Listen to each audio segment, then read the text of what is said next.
Le prophète au manteau vert de John Buchan 1916, traducteur Marc Lauger.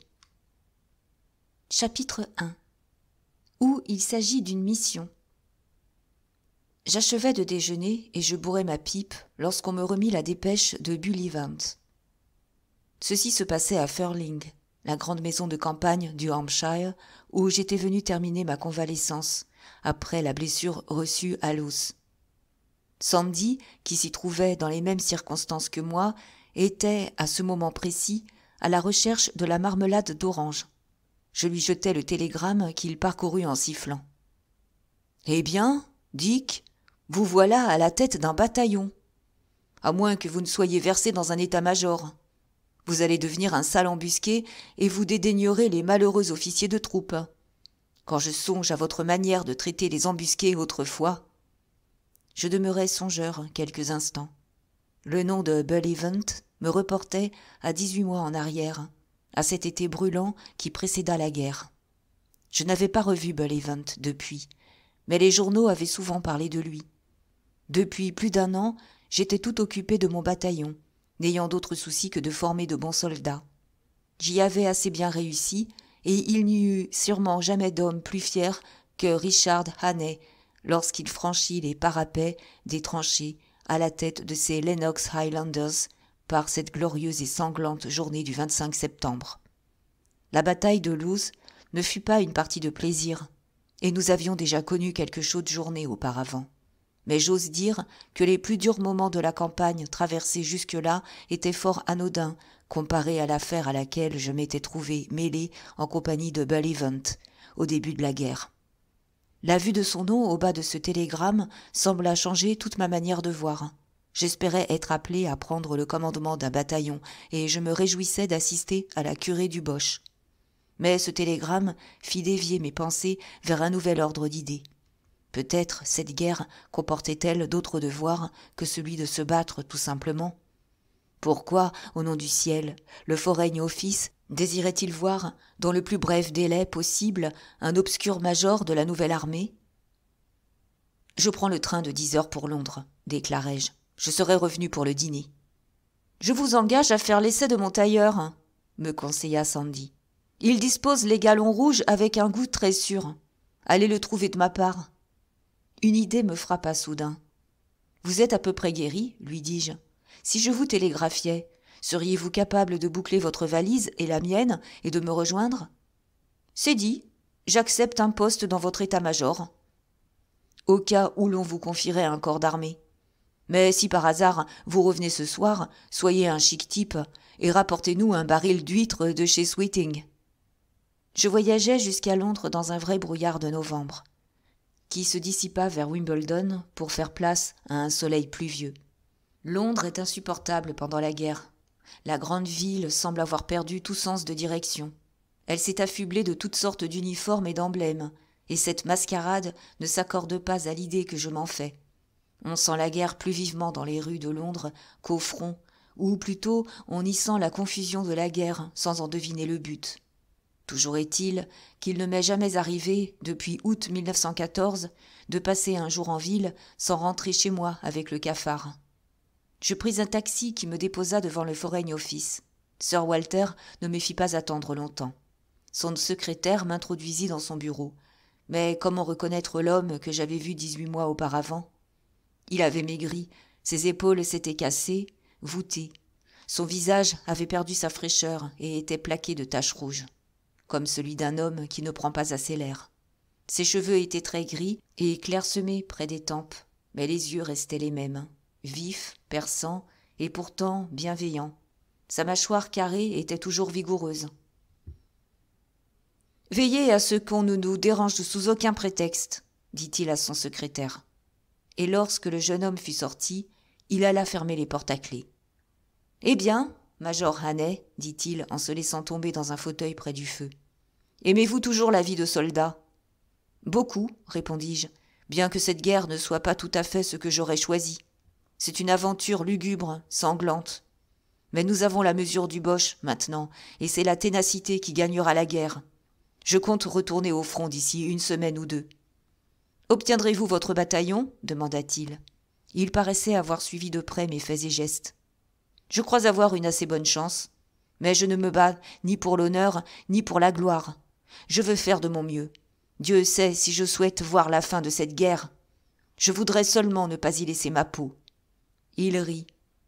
Vous vous faites injure. Que dites-vous de l'incident du poste d'observation de l'arbre solitaire ? Ce jour-là, vous n'avez pas songé à votre peau. Je me sentis rougir.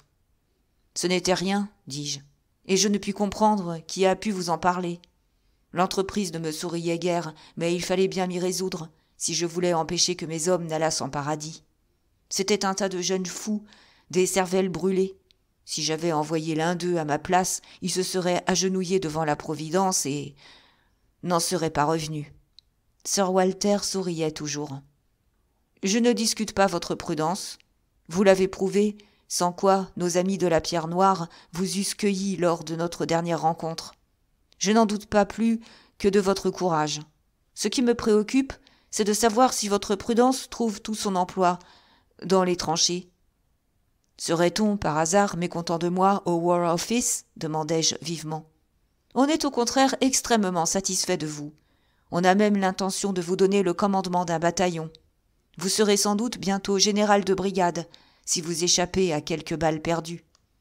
Cette guerre est merveilleuse pour la jeunesse et les débrouillards.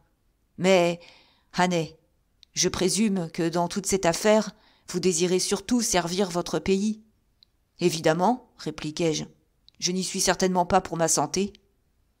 Il considéra ma jambe, où les médecins avaient été dénicher plusieurs fragments de shrapnel, et eut un sourire railleur. « Êtes-vous à peu près retapé ?» me demanda-t-il. « Je suis dur comme un sjambok. Je manie la raquette avec dextérité et je mange et dors comme un enfant. » Il se leva et demeura debout, le dos au feu, regardant d'un air distrait le parc hivernal que l'on apercevait par la fenêtre. « La guerre est une belle partie, et vous êtes homme à la jouer. Mais d'autres que vous en savent les règles, car aujourd'hui, la guerre réclame plutôt des qualités moyennes qu'exceptionnelles.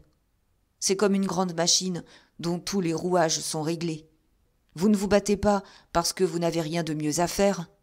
Vous vous battez parce que vous désirez servir l'Angleterre. Mais que diriez-vous s'il vous était possible de l'aider plus efficacement qu'en commandant un bataillon, une brigade ou une division ? Que diriez-vous s'il existait une œuvre que vous seul puissiez accomplir ?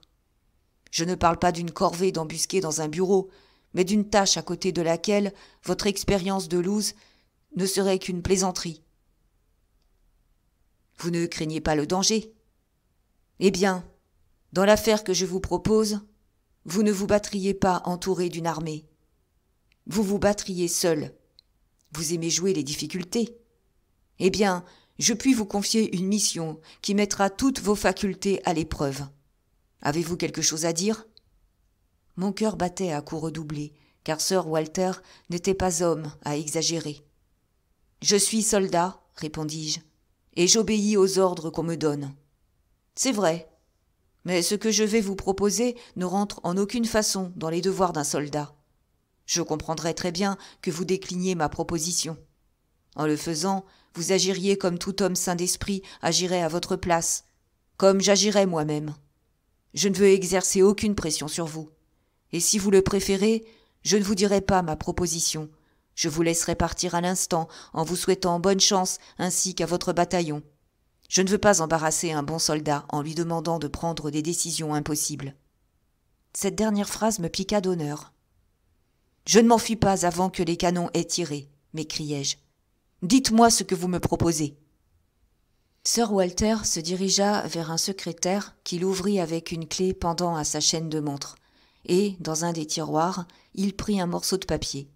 « Je crois comprendre que vos voyages ne vous ont jamais mené en Orient, dit-il. »« Non, répondis-je, à l'exception d'une partie de chasse dans l'Est africain. »« Avez-vous par hasard suivi la campagne qui se poursuit là-bas en ce moment ? Je lis les journaux assez régulièrement depuis mon séjour à l'hôpital. J'ai des amis qui font campagne en Mésopotamie, et bien entendu, j'aimerais beaucoup savoir ce qui va se passer à Gallipoli et à Salonique. Il me semble que l'Égypte est assez tranquille. Si vous voulez bien m'écouter 10 minutes, Je compléterai vos lectures. » Sir Walter s'étendit dans un fauteuil et se mit à adresser des paroles au plafond. Il me fit la meilleure version, et aussi la plus détaillée et la plus claire que j'eusse entendue d'aucune phase de la guerre. Il me dit pourquoi et comment la Turquie avait lâché prise.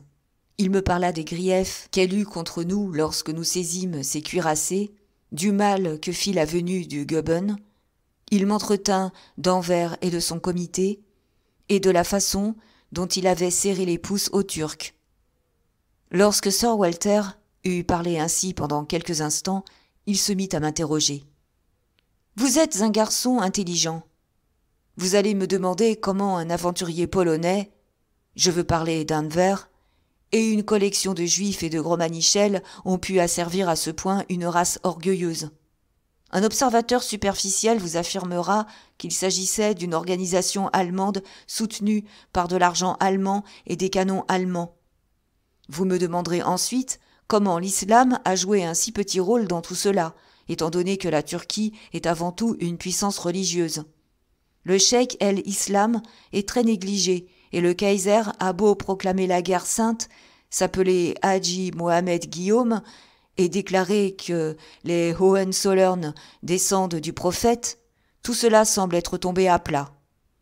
L'observateur superficiel vous répondra encore qu'en Turquie, l'islam tient le 2e rang et qu'aujourd'hui, les nouveaux dieux sont les canons croupes. Et cependant, je ne sais. Je ne crois pas tout à fait que l'islam soit relégué au second plan. Considérons la chose d'un autre point de vue, continua-t-il. Si Anvers et l'Allemagne étaient bien seuls à entraîner la Turquie dans une guerre européenne dont les Turcs se moquent comme d'une guigne, nous pourrions nous attendre à trouver l'armée régulière et Constantinople obéissant. Mais il y aurait des troubles dans les provinces, là où l'islam est encore très puissant.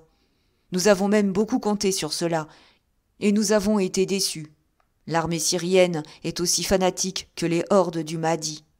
Les Sénoussis se sont mis de la partie. Les musulmans perses sont très menaçants.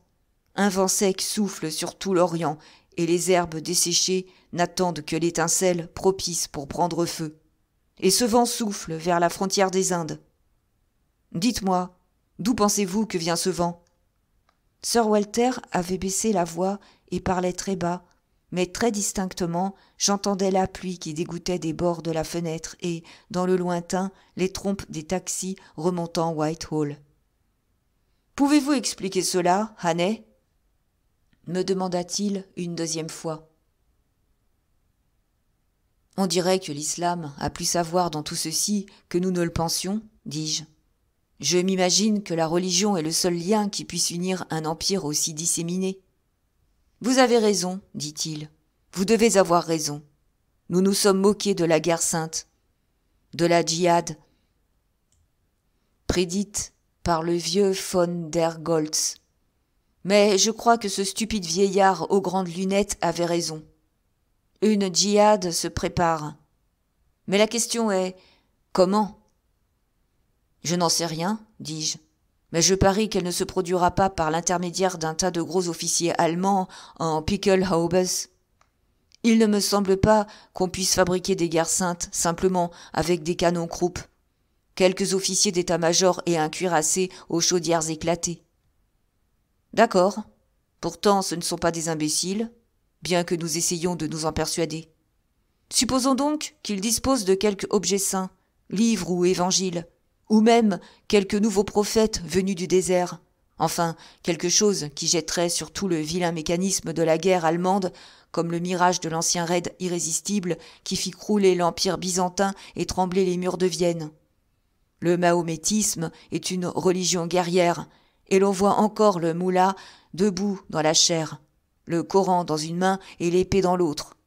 Admettons qu'ils aient conclu un pacte sacré qui affolera le moindre paysan mahométan, avec des rêves du paradis. Qu'arriverait-il dans ce cas, mon ami ? Alors, l'enfer se déchaînerait bientôt dans ces parages. Un enfer qui risque de s'étendre. Rappelez-vous que l'Inde se trouve au-delà de la Perse. Vous vous bornez à des suppositions. Que savez-vous au juste ? Demandai-je. Très peu de choses, à part un fait. Mais ce fait est indiscutable. Je reçois de partout des rapports de nos agents, colporteurs de la Russie du Sud, marchands de chevaux afghans, négociants musulmans, pèlerins sur la route de la Mecque, cheikh de l'Afrique du Nord, marins caboteurs de la mer Noire, mongols vêtus de peau de mouton, fakirs hindous, marchands grecs, aussi bien que de consuls fort respectables qui se servent de code. Tous me racontent la même histoire. L'Orient attend une révélation qu'on lui a promise. Une étoile, un homme, une prophétie ou une amulette va faire son apparition venant de l'Occident. Les Allemands savent ceci, et c'est l'atout avec lequel ils pensent surprendre le monde. Et la mission que vous me proposez, c'est d'aller m'assurer de cela. Il hocha la tête gravement. Voilà précisément cette folle et impossible mission. Dites-moi une chose, Sir Walter. Je sais qu'en Angleterre, la mode exige que si un homme possède quelques connaissances spéciales, on lui confie une tâche absolument opposée à ses aptitudes. Je connais bien le Damaraland, mais au lieu d'être nommé à l'état-major de Botha, comme je l'avais demandé, on m'a retenu dans la boue du Hampshire jusqu'à ce que la campagne de l'Afrique occidentale allemande fût terminée. Je connais un homme qui pourrait très bien passer pour un arabe. Mais croyez-vous qu'on l'a envoyé en Orient ? Non, on l'a laissé dans mon bataillon, ce qui fut très heureux pour moi, car il me sauva la vie à Lous. Je sais bien que c'est la mode, mais n'est-elle pas un peu exagérée ? Il doit y avoir des milliers d'hommes qui ont vécu en Orient et qui parlent le turc. Ils sont tous désignés pour cette affaire. Quant à moi, en fait de turc, je n'ai jamais vu qu'un lutteur à Kimberley. En me choisissant, vous êtes tombé sur l'homme le moins désigné pour entreprendre pareille mission. « Vous avez été ingénieur des mines, Hannay, » répondit Sir Walter. « Si vous vouliez envoyer un prospecteur d'or au Barotseland, vous demanderiez qu'il connaisse le langage et le pays, mais vous exigeriez avant tout qu'il ait le flair nécessaire pour dénicher l'or et qu'il sache son métier. Eh bien, voici précisément notre position. Je crois que vous possédez le flair qui nous permettra de découvrir ce que nos ennemis essayent de cacher. Je sais que vous êtes brave, doué de sang-froid et très débrouillard. Voilà pourquoi je vous ai raconté cette histoire. D'ailleurs, il déroula une grande carte d'Europe accrochée au mur. Je ne puis vous dire où vous tomberez sur la piste du secret, mais je puis mettre une limite à vos recherches. Vous ne découvrirez rien à l'est du Bosphore, du moins, pas encore. Le secret se trouve toujours en Europe, peut-être à Constantinople ou en Thrace, peut-être plus à l'Occident, mais il se dirige vers l'Orient. Si vous arrivez à temps, vous arrêterez sans doute sa marche sur Constantinople. Voilà tout ce que je puis vous dire. Le secret est connu également en Allemagne, par qui de droit. C'est en Europe que le chercheur doit travailler. Pour le moment. Dites-moi encore. Vous ne pouvez me donner ni détails, ni instructions. Et évidemment, vous ne pourrez m'aider si un malheur m'arrive. Il hocha la tête. Vous seriez hors la loi. Vous me donnez toute liberté d'action ? Absolument. Vous aurez tout l'argent que vous désirez, et vous vous procurerez l'aide qu'il vous plaira. Suivez le plan qui vous sourit, et allez où vous croyez nécessaire. Nous ne pouvons vous donner aucune direction. Une dernière question. Vous me dites que cette mission est importante. Donnez-moi au moins une idée du degré de cette importance. C'est la vie ou la mort, dit-il d'un ton solennel. Je ne puis l'exprimer autrement. Une fois que nous saurons ce qu'est cette menace, nous pourrons y faire face. Tant que nous l'ignorons, cette menace poursuit son travail sans être inquiétée, et nous arriverons peut-être trop tard pour la parer. Il faut évidemment que la guerre soit gagnée ou perdue en Europe. Fort bien. Mais si l'Orient s'enflamme, notre effort sera distrait de l'Europe et le coup peut manquer. Hannay, les enjeux de la mission ne signifient pas moins que la victoire ou la défaite. Je me levai de ma chaise et me dirigeai vers la fenêtre. Je vivais un des moments les plus critiques de ma vie. J'étais heureux dans ma carrière militaire et j'appréciais surtout la compagnie des officiers, mes frères d'armes. On me demandait de partir pour des pays ennemis, chargé d'une mission pour laquelle je persistais à me croire tout à fait incompétent et qui comporterait bien des journées solitaires et une tension fort énervante, pendant qu'un péril mortel m'envelopperait de toutes parts comme un linceul. Je frémissais en regardant la pluie tomber. C'était là une tâche trop farouche, trop inhumaine pour un être de chair et de sang. Mais Sir Walter avait dit qu'il s'agissait d'une affaire de vie ou de mort. Et je lui avais déclaré que je cherchais seulement à servir mon pays.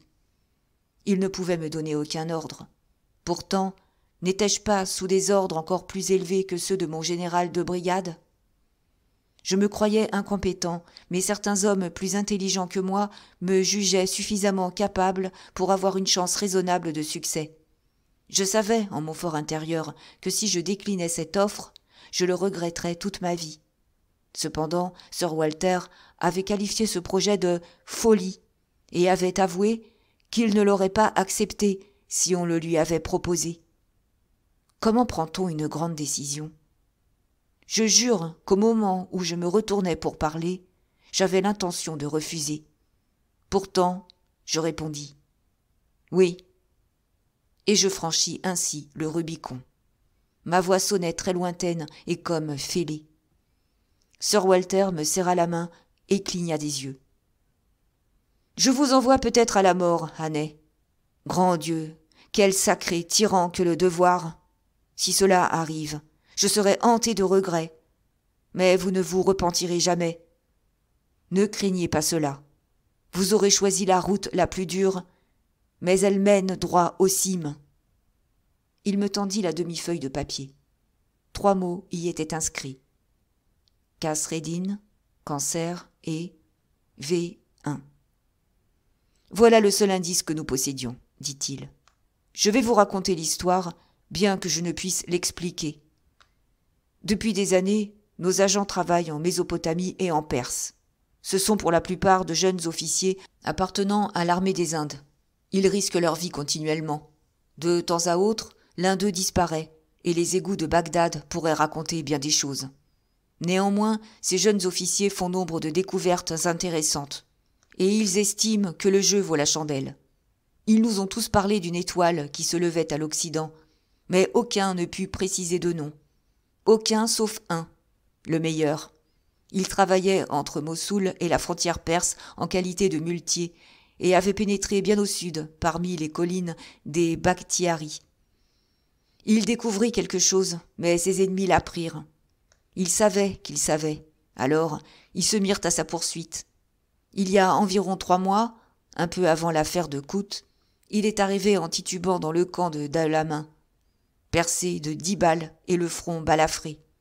Il murmura son nom. Mais il ne put rien dire, sauf que quelque chose allait se lever à l'Occident. Il mourut quelques instants plus tard. On trouva ce papier sur lui. Et avant de mourir, il s'écria « Kasreddin !» Sans doute, ce mot avait-il quelque rapport avec ses recherches.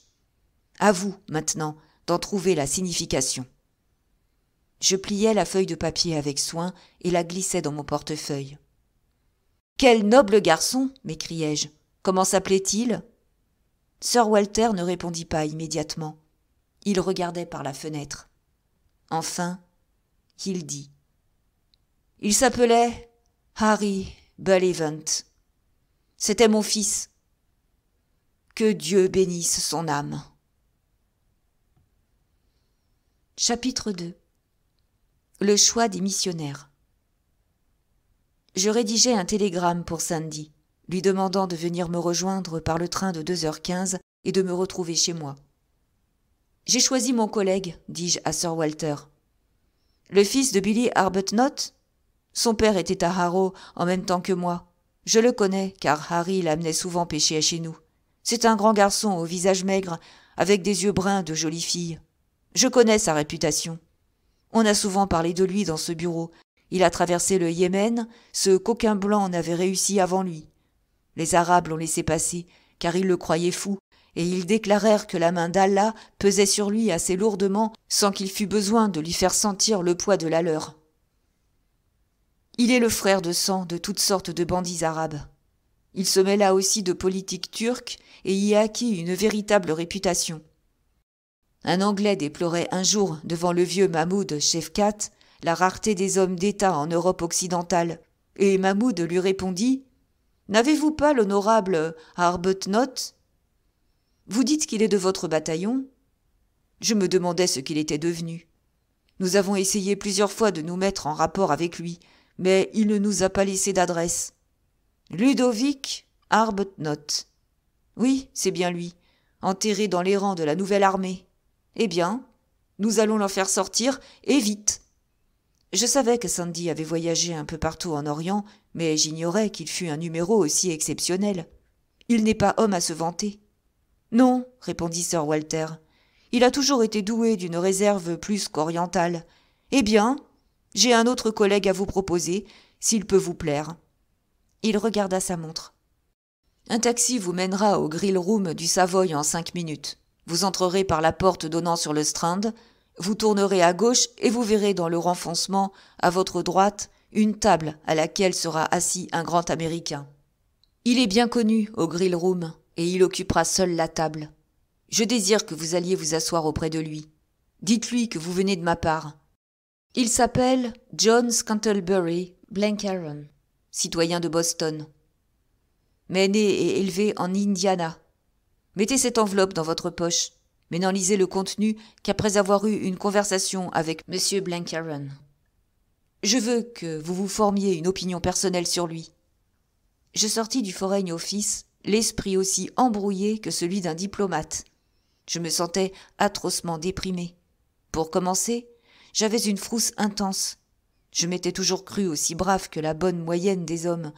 Mais il y a courage, et le mien n'était certainement pas du genre impassible.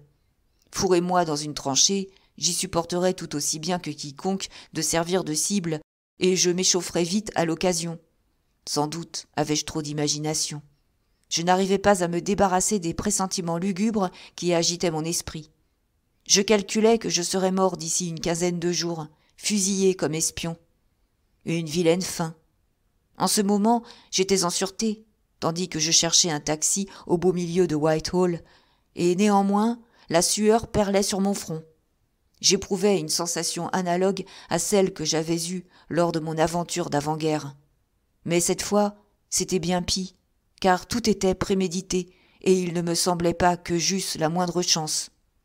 Je regardais les soldats en kaki passer sur les trottoirs, et je songeais combien leur avenir était assuré comparé au mien, en admettant même qu'ils fussent la semaine prochaine à la redoute Hohenzollern, ou dans la tranchée de l'épingle à cheveux parmi les carrières, ou dans ce vilain coin près de Hooge. Je me demandais pourquoi je n'avais pas été plus heureux le matin même avant de recevoir cette maudite dépêche. Tout à coup, toutes les trivialités de la vie anglaise m'apparurent comme infiniment chères et très lointaines.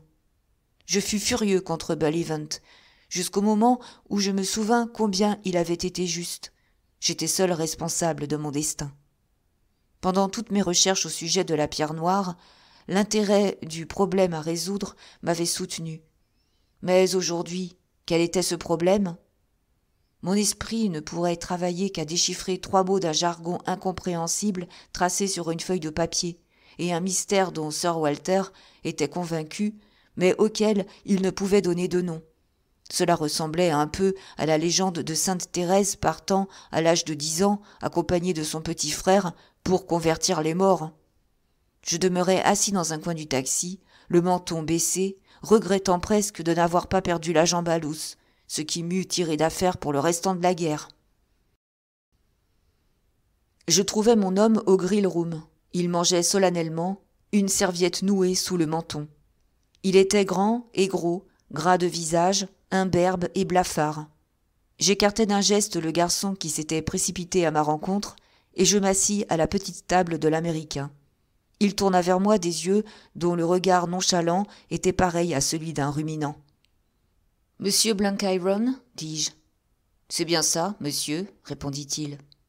« Monsieur John Scantlebury Blencairn.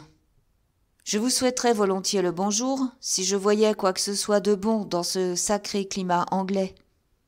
Je viens de la part de Sir Walter Bullivant, continuai-je en parlant très bas.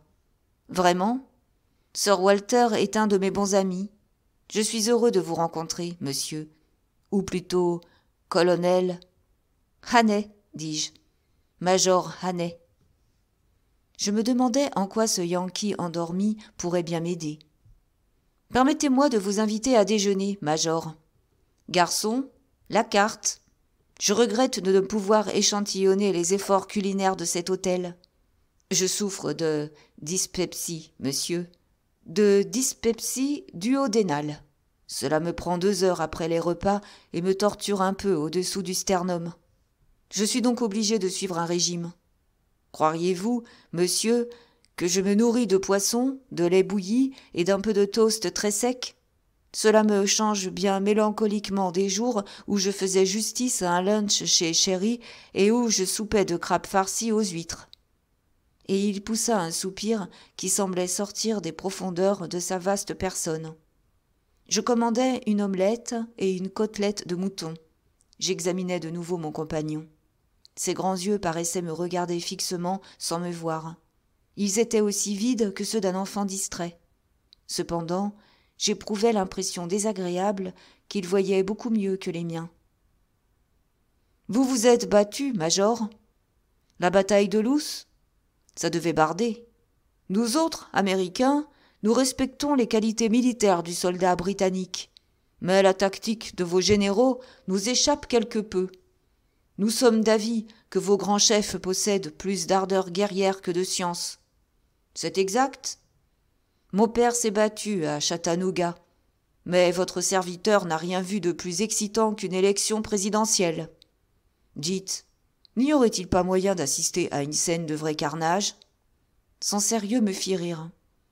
On compte nombre de vos compatriotes dans la guerre actuelle, dis-je.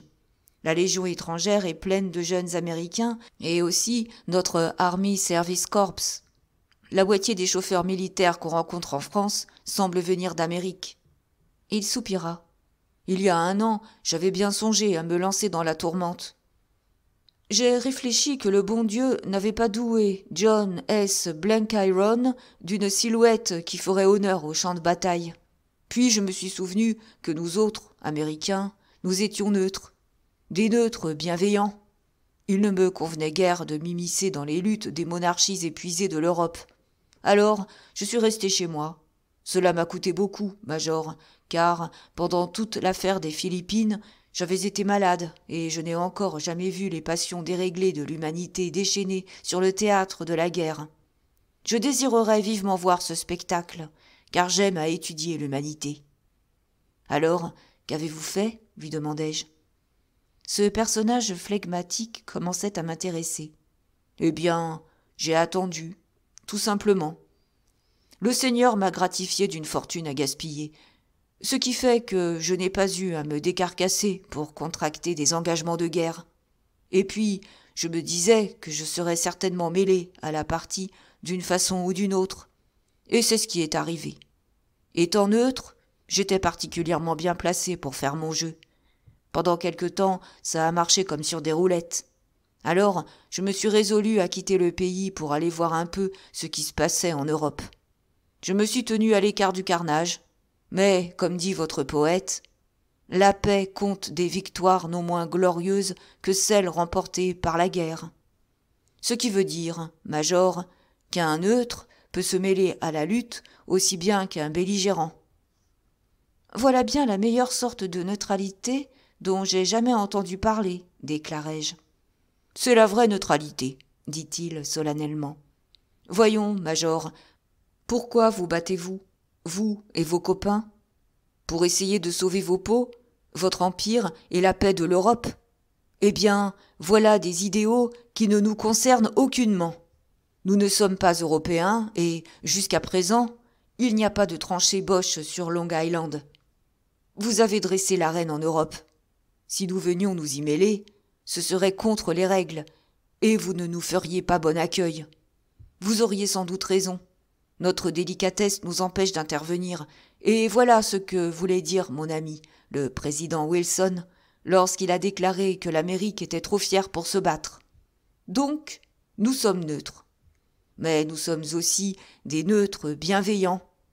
D'après ce que je vois des événements, un putois en liberté parcourt en ce moment le monde, et son odeur va empuantir la vie jusqu'à ce qu'on ait réussi à l'abattre. Nous n'avons rien fait pour exciter ce putois, mais il nous faut tout de même aider à désinfecter la planète. Vous concevez. Nous ne nous battons pas, mais, bon Dieu, certains d'entre nous vont suer sang et eau jusqu'à ce que ce grabuge ait cessé. Officiellement, nous nous contentons de lâcher des notes, comme une chaudière qui fuit lâche la vapeur. Mais en tant qu'individus, nous nous sommes engagés dans la lutte corps et âme.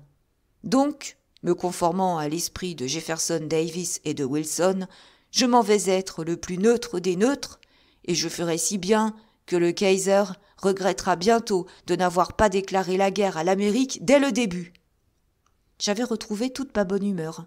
Ce personnage valait son pesant d'or, et sa verve me redonnait de l'énergie.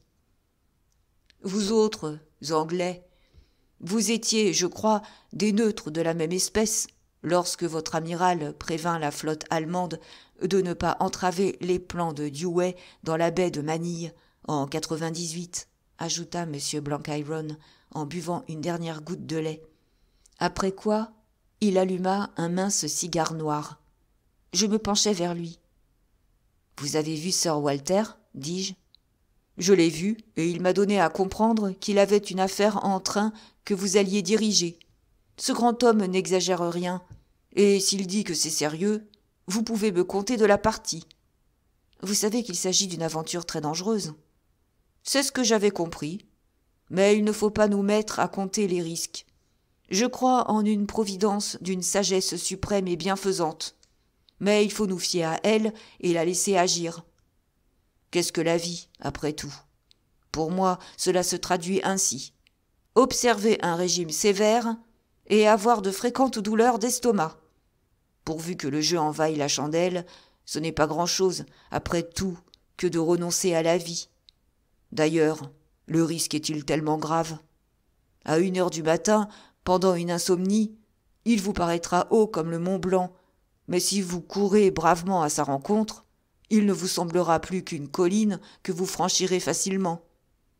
Vous jugez le grizzly bien effrayant quand vous prenez votre billet pour les montagnes rocheuses, mais ce n'est qu'un ours, tout comme un autre, lorsque vous épaulez votre fusil pour le viser. Je ne songerai au risque que lorsque j'y serai enfoncé jusqu'aux oreilles, sans savoir comment m'en dépêtrer. J'écrivis mon adresse sur un morceau de papier que je tendis à ce gros philosophe. « Venez dîner ce soir chez moi à 8 heures, lui dis-je. « Avec plaisir. N'ayez pour moi qu'un peu de poisson bouilli et du lait chaud. Vous m'excuserez si je vous emprunte votre chaise longue après dîner, et si je passe la soirée étendue sur le dos, mais c'est ce que me conseille mon nouveau médecin. » Je sautai dans un taxi et me rendis à mon club. En chemin, j'ouvris l'enveloppe que Sir Walter m'avait donnée. Elle contenait plusieurs fiches. Le dossier de M. Blenkiron. Il avait accompli des merveilles aux États-Unis en faveur des Alliés. Ce fut lui qui révéla le complot de Dumba et qui aida à la saisie du portefeuille du docteur Albert.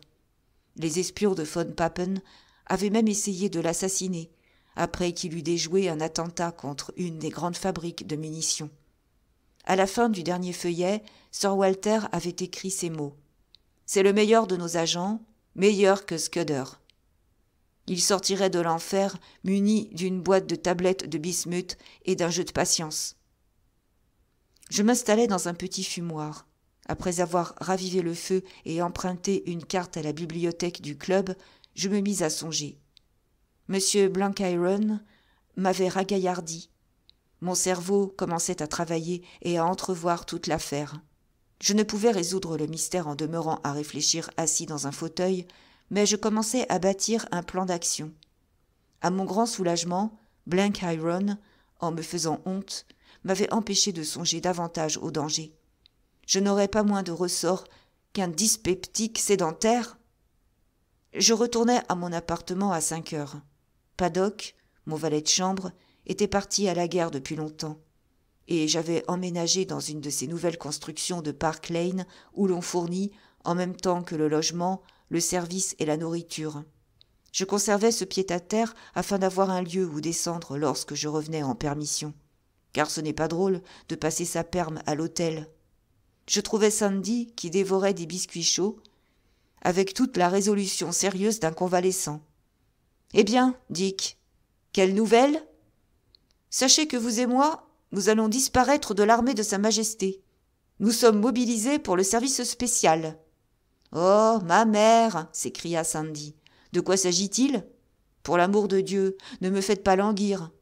Devons-nous piloter des missions de neutres suspects à travers les fabriques de munitions, ou bien nous faut-il conduire en auto le journaliste frissonnant, là où il peut s'imaginer voir un Boche ? Les détails peuvent attendre. Je vous dirai toujours ceci. Il n'y a pas plus de risque à se lancer à travers les lignes Boche, armées seulement d'une canne, qu'à courir l'aventure que nous allons entreprendre. « Tiens, ce n'est pas si mal, » dit Sandy. Et il attaqua joyeusement les muffins. Il faut que je présente Sandy au lecteur, car on ne peut lui permettre de rentrer dans cette histoire par la petite porte. Consultez le Peerage et vous trouverez que Edward Cospatrick, 15e baron Clanroyden, eut, en 1882, un fils cadet, Ludovic Gustave Arbuthnot, appelé l'honorable Arbuthnot. Ce fils fit ses études à Eton et au New College d'Oxford. Il devint ensuite capitaine dans un régiment du Tweeddale et servit quelques années comme attaché dans plusieurs ambassades. Le Peerage ne vous donnera pas d'autres renseignements. Pour connaître la fin de l'histoire, il faut vous adresser à des sources bien différentes. On voit parfois des hommes maigres et bruns, venus des confins de la terre, vêtus d'habits froissés, qui marchent du pas long et léger des montagnards et se faufilent furtivement dans les clubs comme s'ils ne se rappelaient plus très bien s'ils en font partie ou non. Ils vous donneront des nouvelles de Sandy.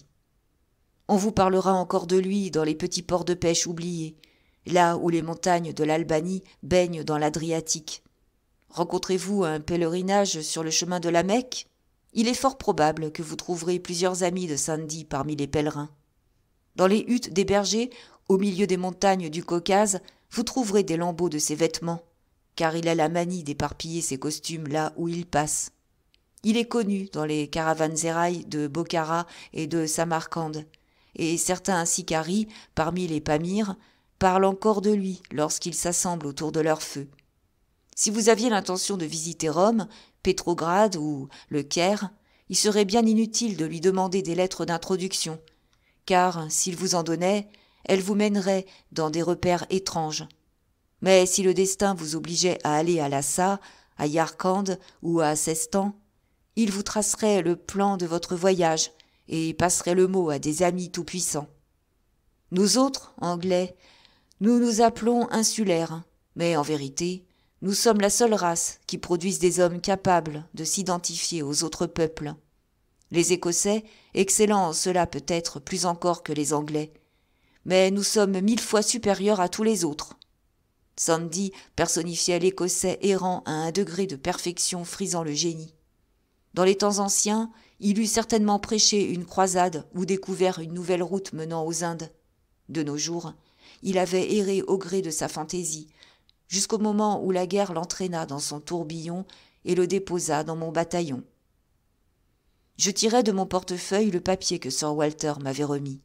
Ce n'était pas l'original du document, qu'il désirait très naturellement conserver, mais une copie très soignée. Je me dis qu'Harry Bullivant n'avait probablement pas pris ces notes pour son usage personnel. Les gens de sa carrière possèdent en général une bonne mémoire. Envisageant la possibilité de sa mort, il avait dû prendre ses précautions afin que ses amis eussent ainsi une indication au cas où son corps serait retrouvé. Je me dis donc que ces notes seraient sans doute intelligibles à quelqu'un de notre langue, mais qu'elles seraient le plus pur galimatia pour le turc ou l'allemand qui les lirait. Je n'arrivais pas à comprendre le premier mot, « Kasreddin ». J'en demandai la signification à Sandy. « Vous voulez dire Nasr ed Din », déclara-t-il tout en mangeant paisiblement des madeleines. « Qu'est-ce que c'est » demandai-je vivement. « C'est le général qui commande, croit-on, les forces qui luttent contre nous en Mésopotamie. Je me rappelle l'avoir vu il y a très longtemps, à Alep. Il parlait un français exécrable et buvait le plus doux des champagnes. » J'examinai le papier attentivement. Le cas était tracé très clairement. On ne pouvait pas s'y méprendre. Kasreddin ne signifie rien. En arabe, cela veut dire la maison de la foi, et cela peut s'appliquer à tout ce qu'on veut depuis Hagia Sophia, jusqu'à une villa suburbaine. Voyons l'énigme suivante, Dick. Prenez-vous part à un concours de journaux? C'est cancer, dis-je. En latin, cela signifie crabe. C'est également le nom d'une pénible maladie. Et c'est aussi un des signes du zodiaque. V1, dis-je enfin. Ah, là, vous m'arrêtez. On dirait le chiffre d'une auto. La police découvrirait cela pour vous. Il me semble qu'il s'agit d'un concours assez difficile. Quel est le prix d'honneur? Je lui tendis le papier. Qui a écrit cela? Demanda-t-il. On dirait quelqu'un de bien pressé. C'est Harry Bullivant, dis-je. Le visage de Sandy s'allongea. Ce vieil Harry. Nous avions le même précepteur. C'était le meilleur garçon du monde. Oui, j'ai vu son nom dans la liste de nos pertes. Devant Côte. Harry ne faisait pas les choses sans raison. Quelle est l'histoire de ce papier? Donnez-moi quelques heures, lui répondis-je. Je vais prendre un bain et me changer. J'attends un Américain pour dîner. Je vous dirai tout après. Il fait partie de la combinaison. Monsieur Blenkiron arriva, ponctuel, vêtu d'un manteau de fourrure digne d'un grand-duc. Maintenant que je le voyais debout, je le jugeais plus facilement. Bien que son visage fût gras, il n'avait pas trop d'embonpoint, et on devinait des poignets vigoureux sous ses manchettes. Je m'imaginais qu'il saurait se servir de ses mains si l'occasion s'en présentait. Sandy et moi fîmes un repas solide, mais l'Américain s'amusa avec son poisson bouilli et but son lait goutte à goutte.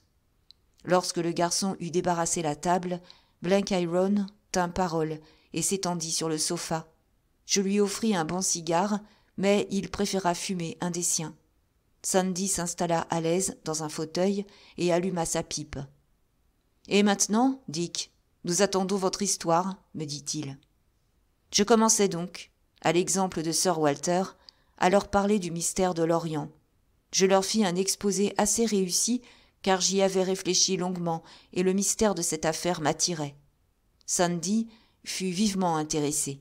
« Tout cela est fort possible. Je m'y attendais même, bien que je ne puisse imaginer quel atout les Allemands détiennent. Cela peut être 20 choses différentes. Il y a une 30aine d'années, une fausse prophétie a causé un beau gâchis dans le Yémen. Il s'agit peut-être d'un drapeau comme celui que possédait Ali Wad Helt, ou d'un joyau comme le collier de Salomon en Abyssinie. On ne sait jamais ce qui détermine une djihad. Mais je crois qu'il s'agit plutôt d'un homme. Mais d'où vient sa puissance? C'est difficile à dire. S'il ne s'agissait que de tribus sauvages comme les Bédouins, cet homme aurait pu acquérir la réputation d'un saint ou d'un faiseur de miracles. Mais n'est-ce pas plutôt quelque individu prêchant une religion pure, comme celui qui a fondé la secte des Zénoussis? Cependant, je serais porté à croire qu'il s'agit d'une personnalité douée d'une influence particulière, s'il peut jeter un sort sur le monde musulman tout entier. Le turc et le persan ne suivraient pas le nouveau truc théologique ordinaire. Il doit être du sang. Les Mahdis, Mollahs et Imams étaient des riens du tout, car ils n'avaient qu'un prestige local. Pour captiver tout l'islam, et c'est ce que nous craignons, n'est-ce pas, l'homme doit appartenir au Koresh, à la tribu même du prophète. Mais comment un imposteur prouverait-il cela? Car je présume qu'il s'agit d'un imposteur. Il lui faudrait combiner pas mal de titres. D'abord, il faut que sa descendance soit à peu près établie, et rappelez-vous que certaines familles se réclament du sang des Koréchites. Ensuite, il lui faudrait être une personnalité assez remarquable, très sain, très éloquent, etc. Et sans doute devrait-il montrer un signe, mais je n'ai pas la moindre idée de ce que ce signe pourrait être. Mais vous qui connaissez l'Orient mieux que personne, croyez-vous pareille chose possible? Dis-je. Parfaitement, dit Sandy, avec un visage très grave. Eh bien, voilà du moins le terrain préparé. Il y a ensuite les témoignages de presque tous ces agents secrets.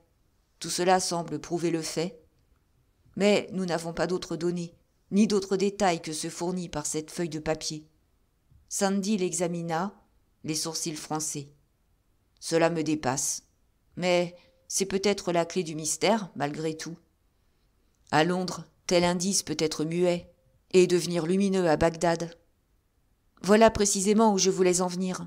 Sir Walter déclare que cette affaire est aussi importante pour la réussite de notre cause que le développement de notre artillerie lourde. Il ne peut me donner aucun ordre, mais il m'offre d'aller découvrir quel est le mal. Seulement, il faut agir au plus vite, car à tout moment la mine peut sauter. J'ai accepté. Voulez-vous m'aider ? Sandy considérait attentivement le plafond. J'ajouterais que cette tâche présente à peu près autant de sûreté que si nous avions joué à pile ou face au carrefour de Luce, le jour où nous étions de la partie. Et en cas d'insuccès, personne ne pourra nous aider. « Oh, naturellement », répondit Sandy d'une voix distraite. Ayant terminé sa sieste de digestion, M. Blenkiron s'était assis et avait attiré un petit guéridon près de lui. Prenant un jeu de cartes dans sa poche, il se mit à faire une réussite. Il paraissait ne prendre aucun intérêt à notre conversation. J'eus tout à coup l'impression que je m'embarquais dans une entreprise absolument folle. Nous voilà, tous trois réunis dans un appartement de Londres, projetant de nous rendre dans la citadelle de l'ennemi, sans avoir une idée très nette de ce que nous devions y faire, ni de la manière dont nous procéderions. L'un des trois considérait le plafond, en sifflant doucement à travers ses dents, l'autre faisait une réussite. Je fus si frappé par le comique de la situation que j'éclatai de rire. Sandy me jeta vivement un regard. « Vous avez ce sentiment ? Moi aussi. C'est idiot. Mais toute guerre est idiote. Et c'est l'idiot le plus convaincu qui gagne. Il faut nous lancer sur cette folle piste-là où nous pensons pouvoir la découvrir. Eh bien, je suis des vôtres. Mais je veux bien vous avouer avoir une sale frousse. Je m'étais ajusté à la vie des tranchées et j'y étais très heureux. Et maintenant que vous m'en arrachez, je suis glacé. »« Je croyais que vous ignoriez la peur, dis-je. »« Vous vous trompez, Dick, » répondit-il sérieusement. « Tout homme qui n'est pas un maniaque connaît la peur. J'ai couru nombre de folles aventures, mais je ne les ai jamais entreprises sans souhaiter qu'elles fussent terminées. Une fois embarqué, je me sens plus à l'aise, et au moment de m'en tirer, je regrette que ce soit fini. Mais au début, j'ai toujours les pieds gelés.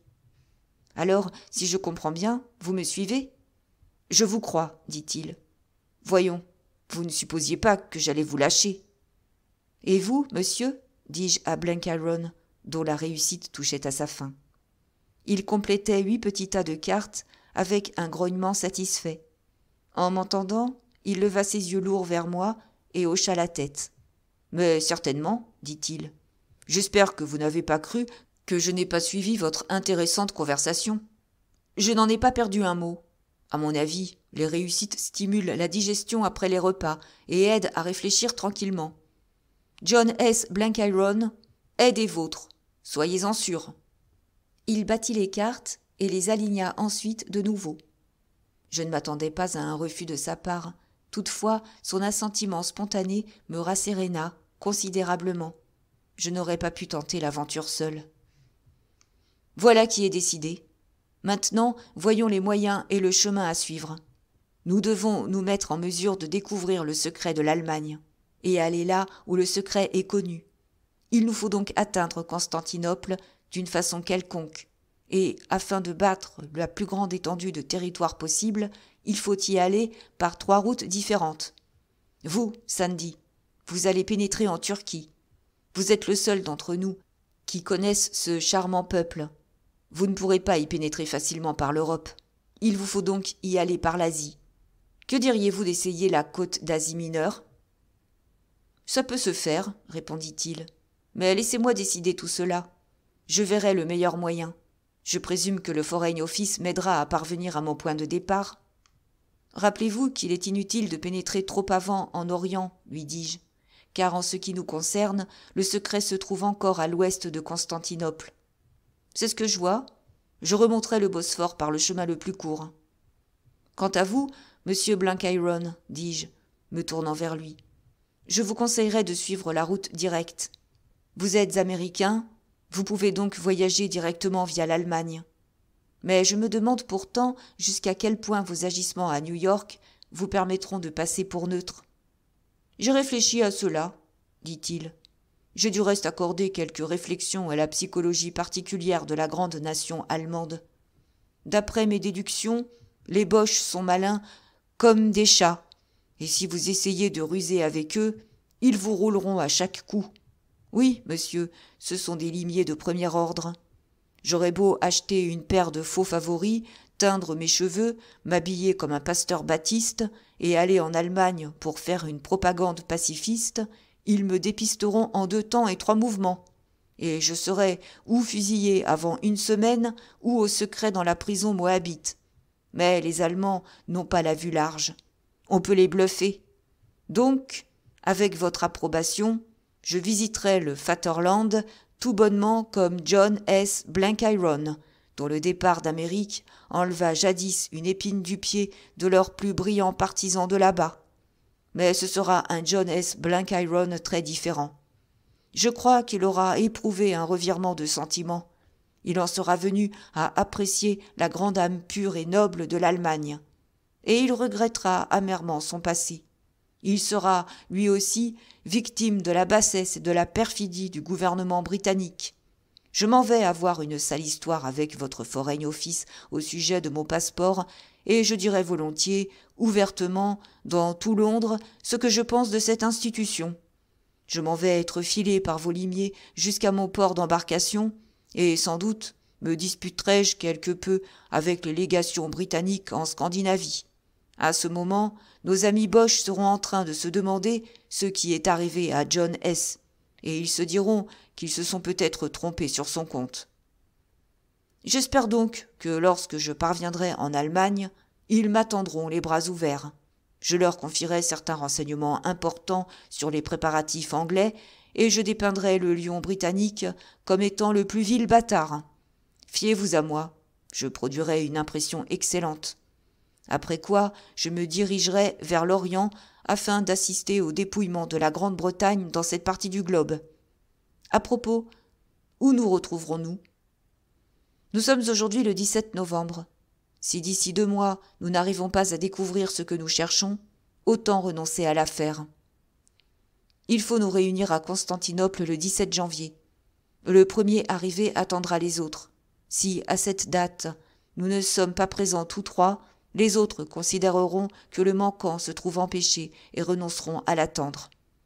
À propos, si jamais nous y parvenons, comme nous viendrons chacun de différents côtés et sous des aspects divers, il nous faut un lieu de réunion où s'assemblent d'ordinaire les gens les plus hétéroclites.